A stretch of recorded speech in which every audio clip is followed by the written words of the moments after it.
I know. At this point, you are absolutely exhausted at my non-commitment to this YouTube channel. But I promise you, I am here to stay. Life just happens, man. So let me fill you in on it, because a lot's been going on. First and foremost, I do need to apologize for being off of this channel for 3 months now? I'm sorry. It's probably not going to be the last time that it happens. I'm going to be honest with you. But please don't give up on me, because I haven't given up on you. Anyways, I wanted to start off by saying that I am currently, as you can tell, holding a mini microphone. It came with this little ploof thing on, but I figured since there's no wind in here, I don't need it. Just trying it out. I have no idea if it's actually doing anything for the quality of my audio. You let me know, please, because you were the audience, and be honest, please. Thank you also to Caleb. Shout out to you for letting me have this. You're amazing. Thank you so much. I appreciate it. Okay, I don't even know where to begin. I think where I left you off was I was trying pho for the first time. I got a Swedish massage for the first time. I think, if I'm not mistaken, that's where I left you off, which is a great place to leave off at. Like, my life was going great. I had just gotten out of poverty. Okay, that sounds hella dramatic, but like, literally I was at the brokest point of my life prior, and I was just getting out of that. So like, your girl was treating herself, and things were going great for a really, really long time. But you know what they say, once things start going good, then it starts going astray. I don't know if anyone actually says that.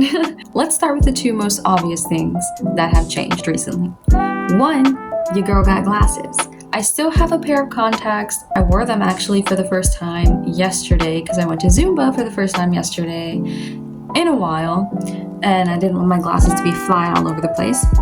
So yeah, I got glasses. I think they're super cute. My boyfriend helped me pick them out. They have like little purple and flowers on the side. Wow, I really cannot see anything without these. Hold on. The second most obvious thing is that we have a new dog.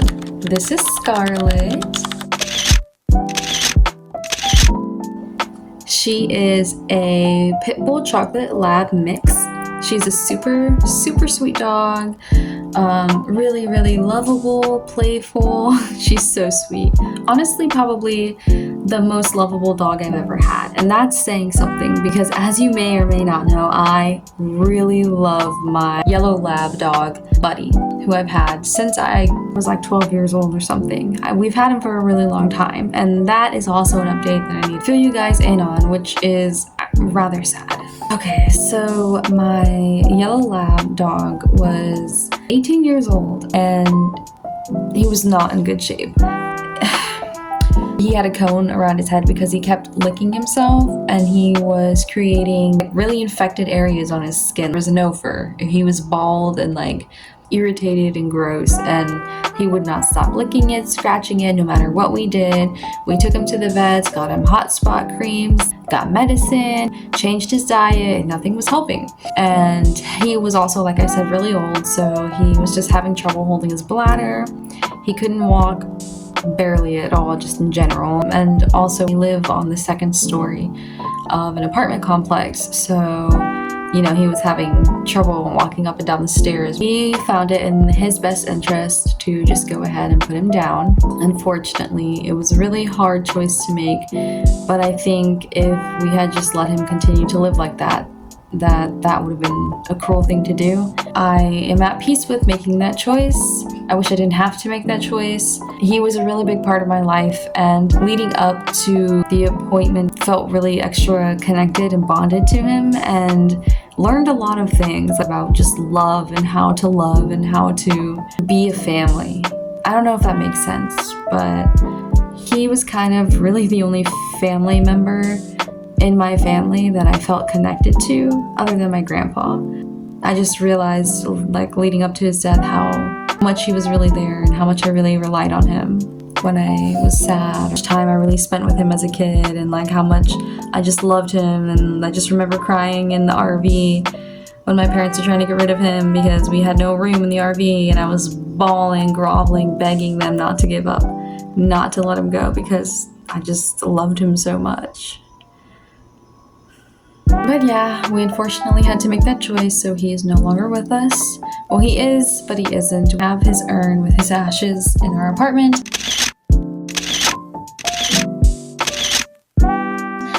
And that was a traumatic experience. The place where we got it done at was extremely sweet, very caring and understanding, and they just did a really, really great job. So shout out to them.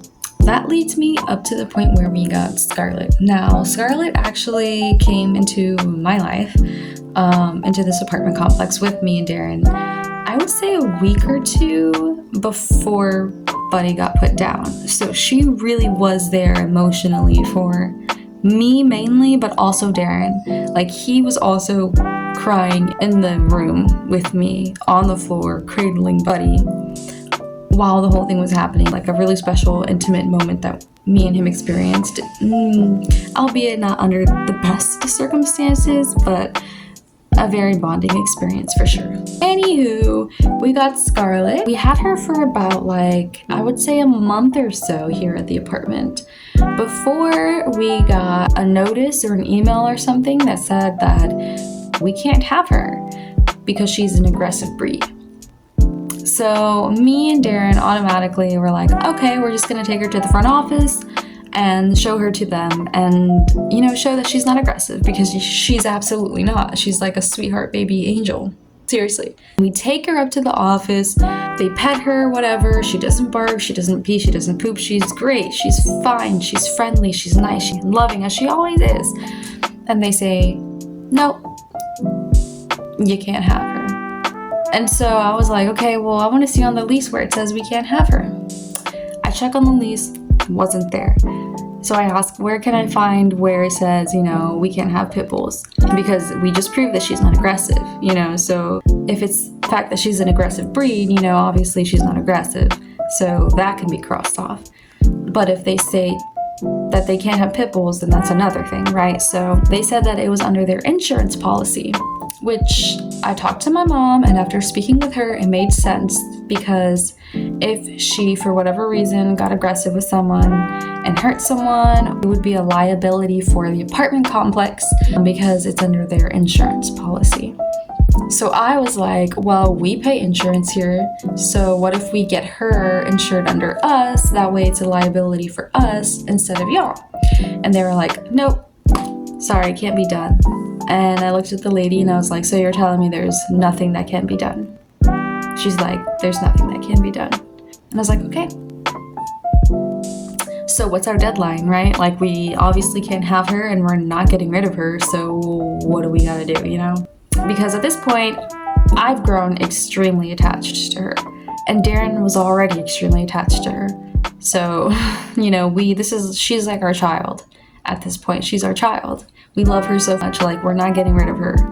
So we were ready to fight tooth and nail and do anything that we had to do to ensure that she stays in our lives, because we're not getting rid of her. We love her, We already went through a traumatic experience with Buddy, having to put him down when we didn't want to, having to rehome Bella. Those were both traumatic experiences. I cried during both of those. They weren't fun experiences. They never are, After talking to the lady, she said that usually they give people 24 hours to either get rid of the dog or to leave the apartment complex. And she said, but I will give you to the end of the month. That was mid-month, June 12th or something. So we have to the end of this month, June, to move out. We weren't expecting that, we weren't wanting that. So that was extremely stressful. For the past few weeks, we have been desperately trying to find somewhere to go. A lot of other apartment complexes don't accept aggressive breeds or pit bulls. So we decided that we would try to get an RV, which was already in our course of plans anyways. And even now, we still want to eventually save up to get an RV and live full-time in one and travel. So when all this happened, we of course we were scared, but we were also like, oh snap, this is a real push towards the direction we're wanting to go. So if we can do it, let's do it. And we can keep Scarlett, so everything's great. We were on this big hunt to look for an RV. We asked my mom if we could move in with her after, telling her the whole situation here at the apartment. she understood. She was like, wow, I can't believe that they're doing that. Like, she's obviously not aggressive. She said that we could stay with her, but only if Scarlett isn't with us. And I was like, what do you mean? Like, this whole ordeal is because we want to keep Scarlett. And she's like, well, she could turn at any moment and her breed is aggressive. And I'm like, mother. So that was a whole emotional roller coaster.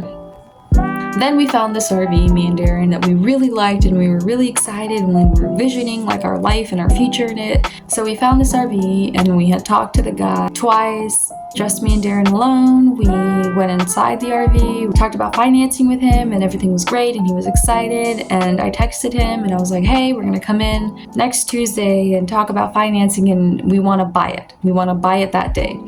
And I will preface this by saying my mom agreed to help pay for the down payment for this RV because there was no way in HE double hockey sticks that me and Darren were able to afford an RV cash.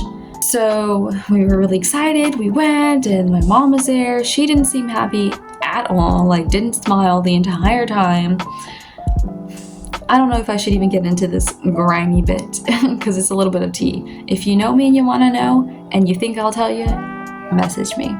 That didn't end up happening for some precarious reasons. Me and Darren just felt utterly defeated. We just were like, okay, let's start back at square one, right? Because we need to get into something as fast as we can. The end of the month is approaching. Like at this point, it was already June 25th. We were, desperate at this point.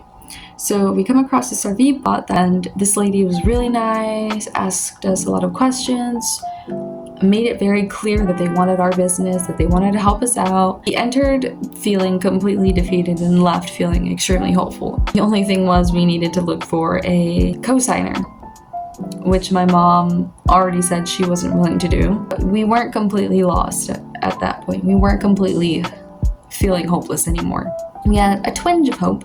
Then Darren was like, you know what, we're already here in town. Let me just go and talk to my dad and basically rant and tell him, what's going on, because it just was an extremely stressful situation. So we go over and he's like, why don't you just, get her certified as an emotional service animal. You get a doctor's note and they tell you whether or not, you qualify. A few $100s, but give it a chance. So I was like, you know what? This is literally our last hope. So gave it a chance, I qualified, and I'm getting the paper in a few days, hopefully. So we succeeded. We don't have to move out of our apartment complex in like 4 days. We can keep our beautiful, loving, sweet dog, and life is back to being great. I guess it just wanted to throw us for an emotional loop after going so well for a while. Irregardless, I'm so excited for life and the future, and there's some exciting things coming up. And I'm really hoping to get back into this whole YouTube thing. I know that I keep saying that, and I know that I keep slacking. I just have a problem with procrastination, but we'll get better. Let me know if you have any YouTube videos that you want to see, or if you have any questions, if you want me to do a Q&A, if you want to officially meet Darren, let me know. I'm pretty much open to anything. Once again, I just want to say I'm sorry for not posting for 3 months plus probably, and thank you for watching if you are right now. I really, really appreciate it. Thank you for listening to me rant and for just being here and being on this earth. I really appreciate you as a friend, as a human being, and as a soul. Have a great night, morning, evening, afternoon, whatever it is for you. I love you, and I'll see you next time. Bye-bye.